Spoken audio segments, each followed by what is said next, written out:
साझे के रोवे ललनवा सवेरे गुना गुनवा मगाई देबै हो। साझे के रोवे ललनवा सवेरे गुना गुनवा मगाई देबै हो।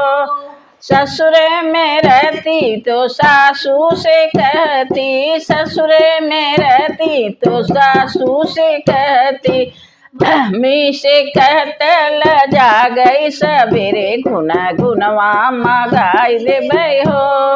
मम्मी से कहतल जा गई सवेरे गुना गुनवा मगाई देबै हो। साझे के रोवे ललनवा सवेरे गुना गुनवा मगाई देबै हो। ससुरे में रहती तो जेठनी से कहती, ससुरे में रहती तो जेठनी से कहती, भाभी से कहतल जा गई सवेरे गुना गुनवा मगाई देबै हो। भाभी से कहतल जा गई सवेरे गुना गुनवा मगाई देबै हो।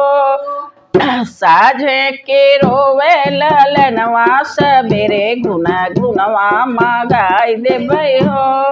ससुरे में रहती तो ननदी से कहती, ससुरे में रहती तो ननदी से कहती, बहना से कहतल जा गई सवेरे गुना गुनवा मगाई देबै हो।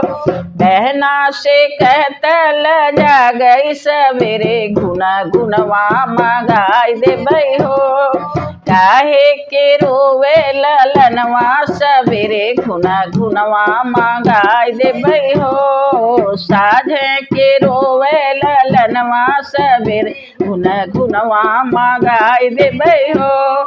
ससुरे में रहती तो देवरा से कहती, ससुरे में रहती तो देवरा से कहती, भैया से कहतल जा गई सवेरे गुना गुनवा मगाई देबै हो। भैया से कहतल जा गई सवेरे गुना गुनवा मगाई देबै हो। साझे के रोवे ललनवा सवेरे गुना गुनवा मगाई देबै हो। साझे के रोवे ललनवा सवेरे गुना गुनवा मगाई देबै हो।